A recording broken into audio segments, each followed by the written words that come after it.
There is a new chapter coming for Pine Needles in Mid-Pines. We have the brand director for the new projects going on over at the Venerable Clubs coming up on Paradise in the Pines.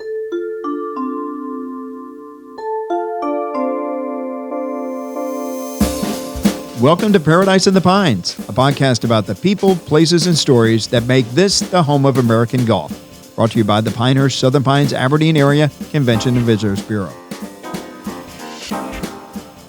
And welcome to Paradise in the Pines, another episode, and joined today by Kellyann Miller. I didn't say Kelly Miller. Kelly Miller, everybody knows in the Pinehurst, Southern Pines area, is the president of Pine Needles, Mid-Pines, Southern Pines Golf Club, but his daughter, Kellyann Miller, joins us. So it's great to see you in Paradise in the Pines, Kellyann. Yeah, thank you for having me. And I guess welcome back home is an appropriate thing to say. Yeah. You kind of left the nest there for a while. We'll get into that, but now you're back home. What's the new project that you're working on?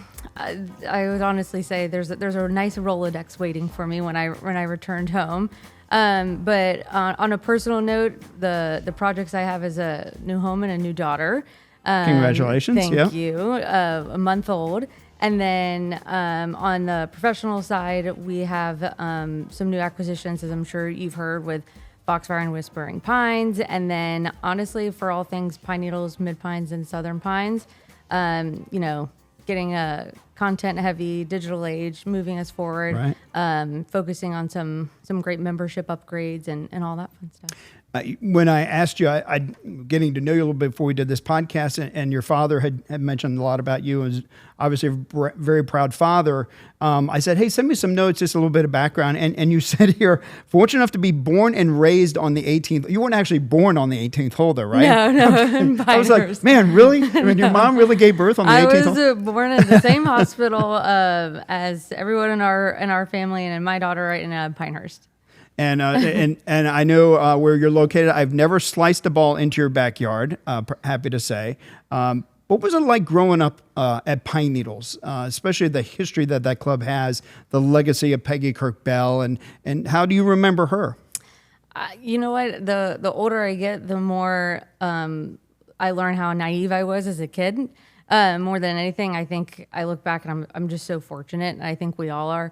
I didn't know I was born and raised and driving golf carts across one of the best golf courses, in the area.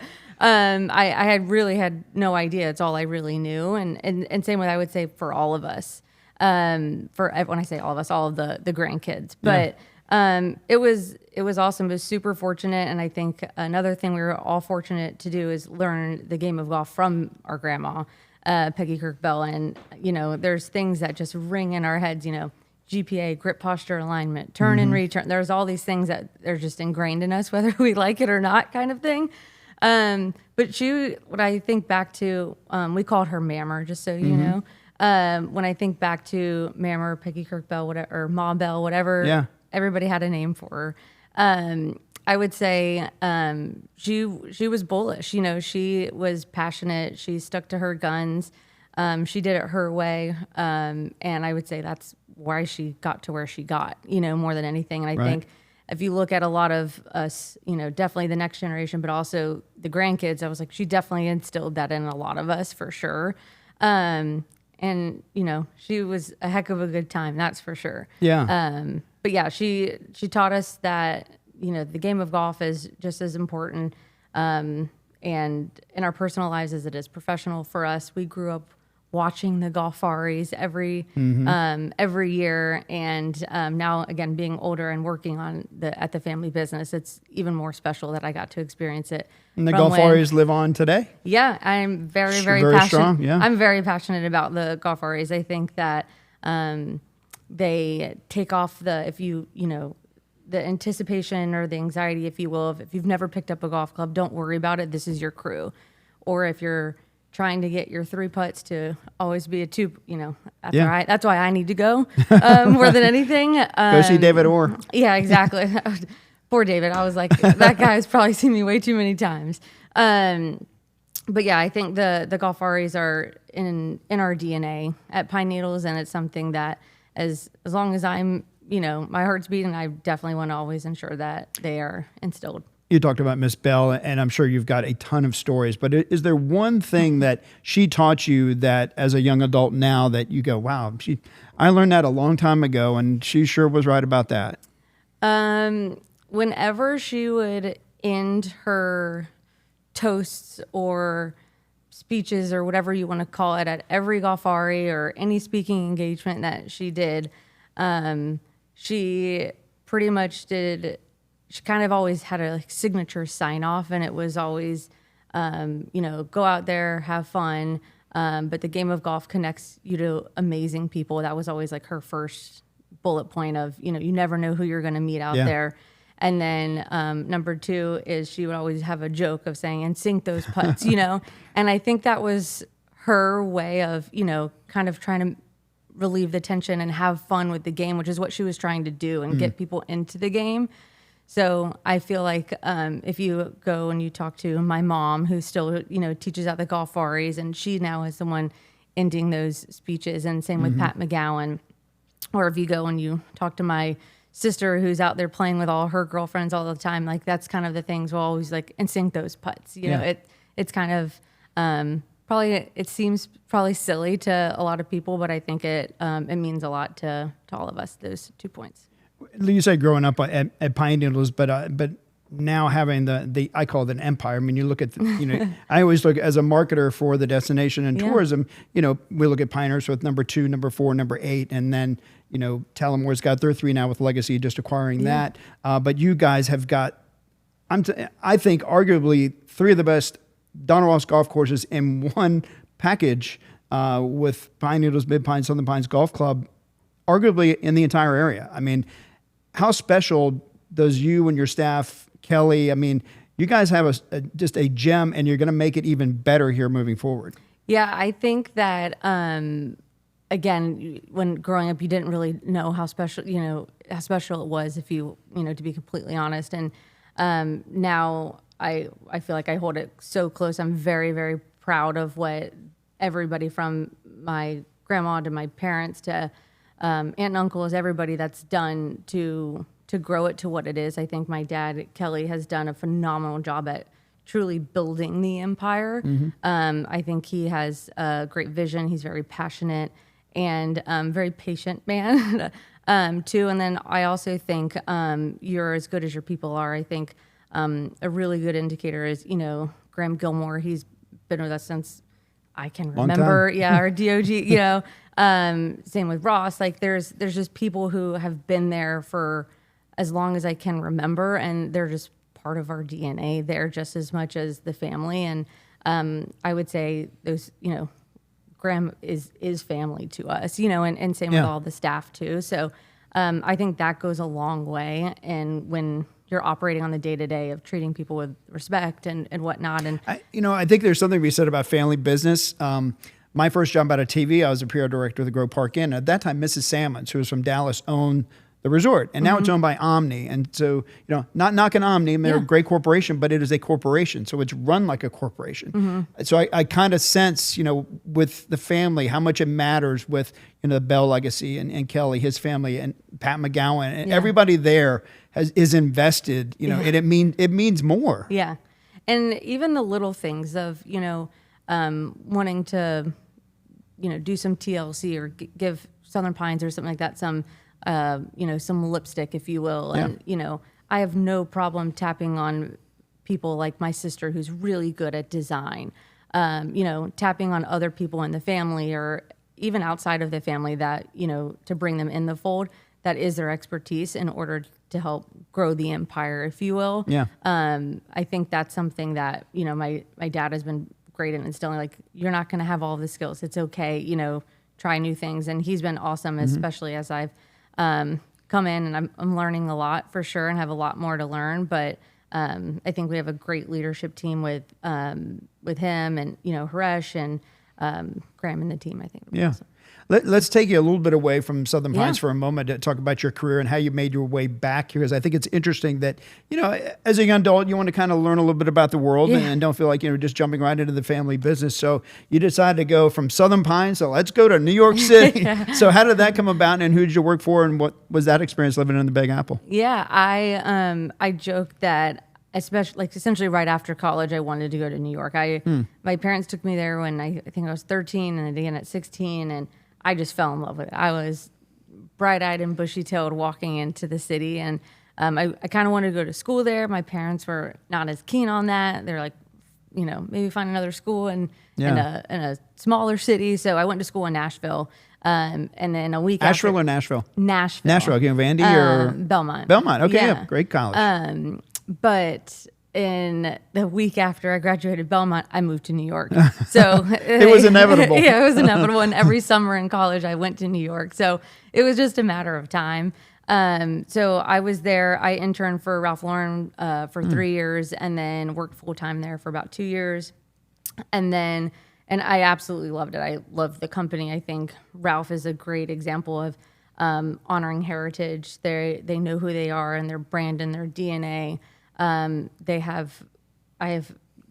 feel like now I've been fortunate enough to work at many places, and it is filled with the best of the best in the industry, and they're great leaders. They've been through a lot through all of the years of, good, bad, and ugly, and no matter what, they come up on top. So it was really cool to be able to just be a sponge. Yeah, that's what I was like. It was, and I was young. Like I didn't care if I worked until 11 and ate pizza, kind of thing every night. So it was a really good experience, great work ethic, that installed in everybody there.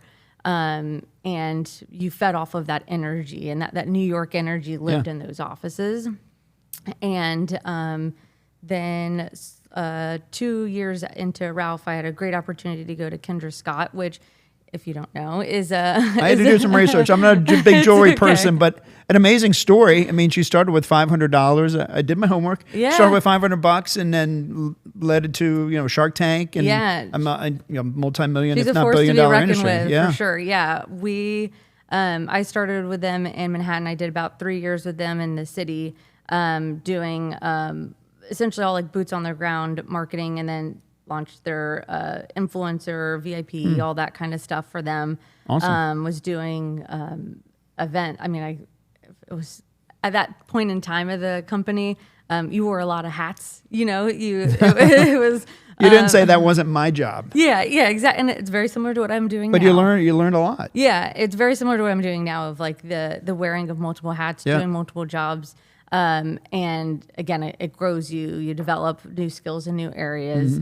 And then after about 3 years, there was a new job that was for Kendra that was just based in Austin. So moved to Austin, Texas right after that. A great town to live in, for sure. Yeah. Again, as a young person, great music scene. Great music. And my husband loves live music. So we definitely took advantage of that. And then great food, very outdoor, dog-friendly kind of place. So it was a great time of our life to live there, for sure, especially pre-kids and all that fun stuff. I can remember, because your father was our board chairman for a couple of years, and he would talk about you and say, I remember when he said he was trying to get you to come back to the area, and so he finally succeeded. So what brought you back home? And I even think he might have been a little surprised at the time that you were going to come back and live in Southern Pines and be part of the family, be a part of the business. Yeah, I think with my dad and I, whenever I would come home for the holidays or anything, the one thing I look back on and I definitely cherish is whether he was doing it regularly or not, he did it regularly when I was in. Every morning we would wake up before I would work, if I was working remote, or before the day started, and we would go and walk Pine Needles every morning together, because I would come home and stay at my parents' house during the holidays and stuff. And so when you're walking 18 holes, you go through every facet of your life. And, he's always somebody I've looked up to from personal, professional, hearing. I mean, you can have him on the podcast one time, and his story is great. He was on. He told some amazing stories, and we've had some non-recorded stories, which are even better. Yeah. But he is a great storyteller, no doubt. Yeah, and he's hustled to get where he is and to have accomplished everything. And so on those walks, we kind of, go through personal, professional, et cetera. Yeah. And I feel like, when he mentioned, maybe supporting, it was almost like I didn't really, I hadn't considered it as much because I was just, so engulfed in the city and working and what you were doing. Yeah, exactly. And so it kind of slowly but surely built, if you will. And I was very honest with him of, I would love to do it, but it needs to be on my time. Right. And well, you want to have no regrets. You want to live your Exactly. life, do the things you want to do. And at that point, it just sits better with you. Yeah. And at that point I was still in Austin. And so I was, it was like, I don't know if I want to go back to New York. I don't know if I want to go to California. Like I didn't know what I wanted to do, but I knew eventually I wanted to help the family. Yeah. I joke, I was like, I personally feel like I have no problem hustling. I will stay up until any hour. I'll do whatever needs to get done. I have no problem getting my hands dirty. And at some point along the way, I was like, you know what?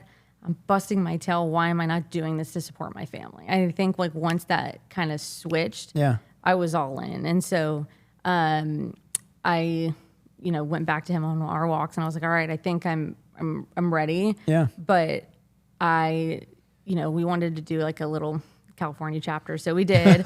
And he let me, and what I call a silent seat. So I was able to silent seat for a few months. So starting in like October or something like that, he let me silent seat where I just would join meeting. I wouldn't say a word. I was just listening, observing, seeing like how last October. Yeah. And just listening to seeing, how they operate. What are their strengths? What are the holes? How can I support, rather than the worst thing I could do is come in and, you're the daughter, you just get a right path. I was like, that's not what I'm coming here to do. And I was very transparent. I was like, if there's not something that I need to be, like, you don't need me then, but I listened and I felt like there is a really big opportunity for one, to support my dad, but then also, bring it to the next era, the next generation, from like whether it's like content, technology, like all that stuff too. There's little perks, if you will, on like the membership side that I was speaking to you about earlier, that, member portals, online tea time, like little things like that just kind of needed to happen, and have been fortunate enough to help quarterback, which is great. So you were, kind of behind the scenes in October leading up to, at that time, I'm sure Kelly and Haresh were well down the road on this discussion with the Marine and Land, which I understand Kelly's had those conversations going over the UK for years. Yeah. Having those conversations, so very deliberate, want to make sure you do the right thing and the right thing for the business, the right thing for the future. Mm-hmm. Talk about how you got blended into that and how you saw this $47 million joint venture come to life and be announced. Totally. Marine and Lawn has been, I would say, in our vocabulary for a few years now. My dad was very, very deliberate in saying, like, as long as he's alive, there's going to be nobody going in and bulldozing down all of these and putting in a 20-story elevator building. Like that was just not what we wanted. A partner that would come in and honor the heritage and the history, and we wanted people to still know about Peggy Kirk Bell. We want them to still feel like they're absolutely. Like I feel like when you walk into the Pine Needles bar, it's cozy. Whether you are walking in the bar and you've never been there before, you're walking in and you're seeing, the bartenders that have been there for 15 years, like Logan and Sadie. It just has this like feel of home. Mm-hmm. And when him and Haresh were looking for partners, it was pretty apparent that Marine and Lawn was kind of like the home run partner for us. Yeah. They have that elevated approach and modern approach, honestly, to all of their locations. But then secondarily, they truly honor history. And even in like the back ends of these conversations, we're working with the artists and the designers of the room, and they're asking for vintage photos of my grandma. And it's just like these little things here and there that you are getting that validation along the way that you're like, okay, these really are the right partners for us.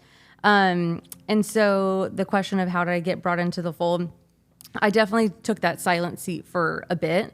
And then there were certain points, like touch points, if you will, or milestones of, okay, this is what needs to be discussed, whether it be like the marketing agreement or anything along those lines. And I would say one of like the biggest things I'm very passionate about that I would say I really, really learned from my Kendra Scott days is like the customer is your boss. That is something you will hear Kendra, Tom Nolan, every single person say. The customer is the boss. And I would say that was kind of like the hat that I wore when we were talking through all these transactions of, yes, I need to take my personal hat off of, this is very emotional potentially and whatnot of giving some of the reins away or whatever it may be. But what is the best customer experience for the people who have come to us for 40 years? Yeah. And that is another great example of we picked the right partners. They were like, we are going to make sure that those people still come. Like the Golfaris are still happening. Like they're still staying. Like it was truly the customer hat was the seat that I was taking for those conversations. And you mentioned all the points why Marine and Lawn made such great sense. As a novice to this whole deal and reading the press releases, just the background, I think what struck me was that Marine and Lawn cares. They care about history. They've done this renovations of very historic locations many times in Europe. This is their first project in the United States, so they're not going to come over here and screw it up. No. You know? They're going to come over here and just wow everybody. Yeah. Can you give us kind of a sneak peek? I mean, I know Kelly was adamant that the Mid-Pines Inn, you walk up that 18th fairway, I mean, it is just a classic. You feel it is 1925. It's when a you true walk up restoration. I mean, I think, and Marine and Lawn has that experience. So you're in great hands. I think Kelly wanting to preserve that building obviously was a big deal to him. Yeah, and I think that when everybody's telling me renovations, the one thing that I'm sure I'm, a broken record, I've been like, I keep calling it a restoration. I was like, they're not going in and changing everything. Like actually, if you go on their site, they do have some of the renderings up of Mid-Pines. Okay. And the grand ballroom, they are even keeping like the maps above the fireplace and the same structure, and they're making like the circle entrance even more, I would say, like inviting more than anything than and we all know, like especially Mid-Pines, it needs some TLC. Like we are fully aware that it needs some help, and I think it was just the conversations with Maria took a little longer, obviously, than expected. And so that was kind of the hold off, if you will, of doing some of the updates on our end. But we knew that when they, gave the renderings and even pre-renderings, they wanted the restoration. And after seeing the design, and I'm very much a design forward Ralph Lauren aesthetic kind of gal, I saw these renderings. I was like, this is going to change the landscape of the town. Wow. You see some of the renderings of the bar, and that is exactly where I will want to go for an overpriced cocktail. I was like, that is one of my hobbies. So I think it's going to truly shake up the town a little bit. I think it's going to be an amazing place to go for a vacation for people traveling out, but also a staycation where people want to come and dine with us. I mean, they have a great team that's come in and been very, very deliberate with their menus that they want to elevate for the Pine Needles and Mid-Pines bars and the restaurants. And so I think it'll be, you won't just come there for golf, which majority of people are right now at McGough or the Pine Needles bar. And I think it'll truly, like I just said, like change the dynamic of the town where people want to come in. Have people called and say, I want a reservation for when that opens, whenever that date is? I know. I think it's more of the timeline is not fully set in stone. So we Before the U.S. Open, you think, in 29? Yeah, I mean, I hope so. Yeah, I would hope so too. From a tourism standpoint, we would love to see that. Mid-Pines is going under, they're starting the construction or the restoration, if you will. They're starting that this year, and same with some of the areas in Pine Needles. Sorry. So I'm familiar with restoration of that inn, the Mid-Pines Inn. Yep. What exactly will they do across the street at Pine Needles? Yeah, renovate current structures or build new? Everything's current. So they are going to, I think they've actually already started on 2 rooms that are like the, I guess you call them like the demo rooms, if you will. But one of the perks with Pine Needles is it's a lot. They're all lodges. Where Mid Pines, you kind of have to close the whole thing down and do it all in one fell swoop. With Pine Needles, you can do lodges at a time. So I think that's the plan right now. And then we have Knollwood, which is that big meeting and event center, which they'll start tackling this year, hopefully. But yeah, everything will be in stages so that the golfers' experience they'll always be able to get food and beverage. And I would say, again, it just goes back to picking the right partners. That was something that we needed to make sure of. We needed to make sure that if somebody wants to come in and get their Gatorade or their transfusion, then they can come in and get that and, shop at the golf shops and everything in between. And when we talk about the stature of those 3 Donald Ross golf courses, hearing that, being able to elevate to the same level the lodging experience and the food and beverage experience, if you match that of those 3 golf courses, home run. I mean, that's the vision, right? Yeah, and honest, that was exactly what I would say. My dad and Haresh have been. That's been the goal. The golf has been a primary focus. They wanted to make sure it was the best of the best.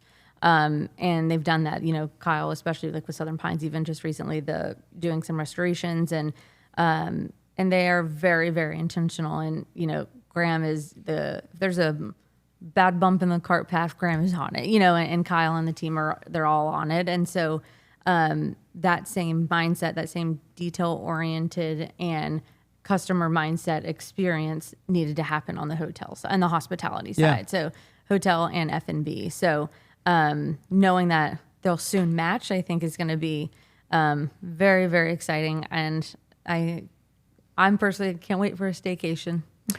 I got to ask you this, because you've hosted 4 U.S. Women's Opens at Pine Needles. Most recently, a couple years ago, you had U.S. Women's Senior Open, which Helen Effertson won. The next Women's Open in this location, this destination, will be Pinehurst number 2 in 2029. The dual U.S. Opens like we did in 2014. I would imagine once you raise the level, so the lodging, food, and beverages, the same stature as those golf courses, there's got to be Kelly's vision to have another U.S. Women's Open in the 2030s, perhaps. I don't know the open dates. I meant to look at that for this podcast. But if there is an open date, would that be something that Kelly's going to be pitching? Fingers crossed. I especially as I come in to support my dad or Kelly as much as I can. Anything along those lines from like a visionary perspective will gladly help any of his visions. But yeah, would love that. No doubt about it. And then you mentioned Whispering Pines and Foxfire. I will tell you, I live on the Pines course of Whispering Pines. I've had more neighbors ask me over the course of the last 2 years, is Kelly going to buy those courses? I'm like, I don't know. So finally, it was announced, and I kind of got an inkling a couple of days before your father had called me and said this is going to go down, and I was like, okay, finally I can tell people this is happening. So what is exactly going to happen? Because I have neighbors and there are other people I'm sure in the community that want to know exactly. Was Kyle France going to be involved? What is the initial, I guess maybe the first year of the restorations of Whispering Pines and Foxfire? What can we expect? Yeah, I think as you would do any new venture, any new partnership, anything, you want to go in and listen and learn and watch. And so I would say, especially right now, that's the phase that we're in. We know that there, again, like in the state of North Carolina, especially in the town, we're very bullish. We firmly believe in the future and obviously in like the history and knowing that we now have 72 more amazing holes that we can go in and, fix up and whatnot. I think it just is a great opportunity for us. But right now we're very much in the let's go in, let's listen, let's learn, observe, and see where we need to give a little bit more attention to here versus there, short-term versus long-term planning, et cetera. I think it's great because, those courses need some TLC as well. Yeah. And I think, affordable golf or golf that's not like private, which we do have here. And I think, when people come here, they want to play your courses. They want to play number 2, number 10, number 8, go to the cottages, whatever. But they also, they want to come here and have that Pinehurst experience. And we want to be how people afford here to be able to come experience this, but then also go to downtown Southern Pines, go to the new restaurant they're going to experience there and have that nice cocktail, and all those other things that go on here in this destination, which leads me to this, which I always like to ask people, especially those who live here or who have lived away and have come back. So I ask, if somebody hasn't come here, or they're going to come play golf and they haven't been to the Gulfari maybe in their life, and they're going to come experience your golf courses, what would be maybe 3 things you would say they should do? Shop, dine. What are your favorite places? Where do you like to go? Great question.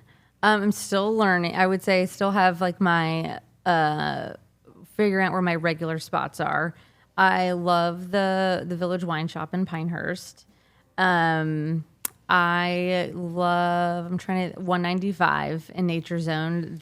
Love that too. I go to Nature Zone and get the Hidden gem. green juices. Yeah. And their smoothies are incredible. Yeah. And then in 195 is no complaints all the way around. And then trying to think, I love Amor, the coffee shop right there in downtown Southern Pines. That's a really good one. But Amor Ciego, yeah. But yeah, I live right in downtown Southern Pines, so I go there, and then I love Patricia's, the boutique right in downtown Southern Pines. Okay. Well, I see Blair, your brother, at Red's Corner like a lot. Yeah. And, so, we live right there, so okay. I'm probably there just about the same, but I gotta schedule the nights around you guys now. In fact, the last time your father called me, I was at Red's Corner having a cocktail after work. So it's just a very easy thing from downtown Southern Pines. Yeah. And, well, welcome back to Southern Pines, and congratulations on your second child? First child. Okay. Yes. So Kelly's a proud grandpa. He's proud, and her name is Gigi, which is named after his mom. Oh, so that's adorable. Tug at the heartstrings there with that one. Well, that's great. Well, Kellyann Miller, congratulations on everything, all your success, continued success. And we look forward to everything that's going to happen with Marine and Lawn, Hotels and Resorts. And it will be a game changer, no doubt. For what we do for tourism in this area, it will be an absolute game changer. And hopefully you do get that U.S. Women's Open again in the 2030s if there's an open date. Hopefully the USGA is listening. Awesome. Thank you so much for having me. I appreciate it. You're quite welcome. Kellyann Miller, she is the brand director and special projects at High Nose Mid-Pines Southern Pines Golf Club. And this has been Paradise in the Pines. To learn more about tourism, you can go to our website, which is homeofgolf.com. If you want to watch our videos, go to our YouTube channel, which is Home of American Golf. This has been Paradise in the Pines. We'll see you next time. Bye.